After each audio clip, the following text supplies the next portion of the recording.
Welcome back. The big breaking news this evening coming in is that the Uttarakhand Chief Minister Tirath Singh Rawat is set to resign. He's already offered his resignation to the party chief of the BJP, JP Nadda in Delhi. Tirath Singh Rawat, we are told, is expected to meet the Uttarakhand governor any moment and he will hand over his resignation. It comes officially because they say there's a constitutional crisis. He has to be re-elected within 6 months and there's no election scheduled in Uttarakhand by election. But the real reason is what Rahul Srivastav is going to tell us. Rahul Srivastav, you had a chief minister in Uttarakhand, Trivendra Singh Rawat, till about 4 months ago. Then you have the second wave of corona. In between, you have Tirath Singh Rawat, whose role during the Kumbh Mela was under question. Now we are told he's going to resign. Explain what's happening.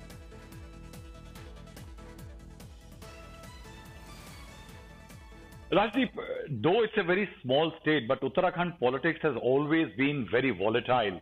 And within the BJP, there are some very strong lobbies, both on caste lines and divided by along the leaders.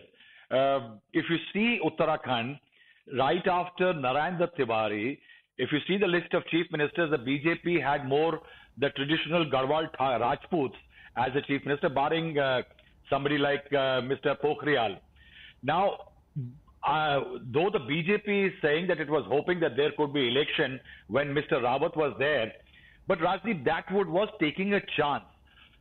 Why did the BJP take such a chance that when it knows that in the 1 year of the end of the term of an assembly, there can be no by-election, why did the BJP think that it can have an election within 6 months for a chief minister, which expires on September 10th? I have a feeling, Rajdeep, though we will have to accept what the BJP is saying, since there is so much of internecine caste war and one-upmanship between the Rajputs and the Brahmins, it seems that the BJP didn't want to replace one Rawat with somebody else, or some Brahmin or somebody. It brought in a Rawat more as a fodder to be calm down the voters. No, I take your point. No, Rahul. Now what I'm hearing, Rajdeep, if he's going, he'll be, let's be very clear. The fact is they've messed up.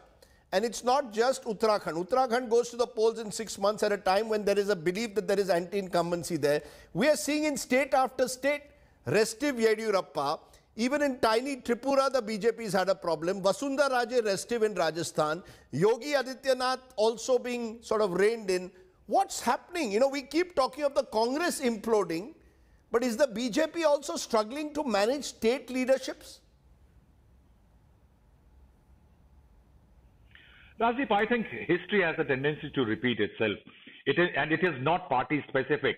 If you see that period between Indira Gandhi and Rajiv Gandhi, when the real problem for the Congress started was weak chief ministers, the center picking up the chief ministers, than the MLAs creating choosing an organically grown chief minister. Don't forget that even in UP, Yogi Adityanath was picked, not chosen by the MLAs. He didn't win the election for the BJP. Now, if you see Mr. Rawat, Trivendra Singh Rawat in Uttarakhand, the gentleman in Himachal, you see Tripura, there are most of these places, the leadership has been handpicked by the party. Now, eventually, say Mr. Khattar, for example, in Haryana, you have these leaders who are not naturally, organically grown leaders of a party in that state. You had people like Vasundhara Raje and Shivraj Singh Chauhan. Shivraj became chief minister on his own terms till the election before last one. This time around, when he came back because the center orchestrated his return by splitting the Congress. That is why his dependence on the center has improved or gone up. That is why another strong regional leader of the BJP has lost ground. So I think now it's the same problem Congress had of installing weak chief ministers so that the party and the system can be controlled from the center. Very interesting. What you're effectively saying is the high command culture of the BJP, where decisions on chief ministers are taken by a small group, can sometimes rebound if those leaders do not have an independent base of themselves. That to some extent seems to have clearly happened in Uttarakhand, where all these leaders were in a sense parachuted from Delhi. They don't have the support on the ground and therefore the BJP in a state like Uttarakhand today has found its third chief minister in the last 5 months, or will find its third chief minister over the weekend in the last 5 months. So all is clearly not well in some of the state units of the Bharatiya Janata Party. We only talk about the Congress, Amrinder versus Sidhu. Maybe it's time to talk also about the BJP's problems. Thanks very much, Rahul Srivastava. Always a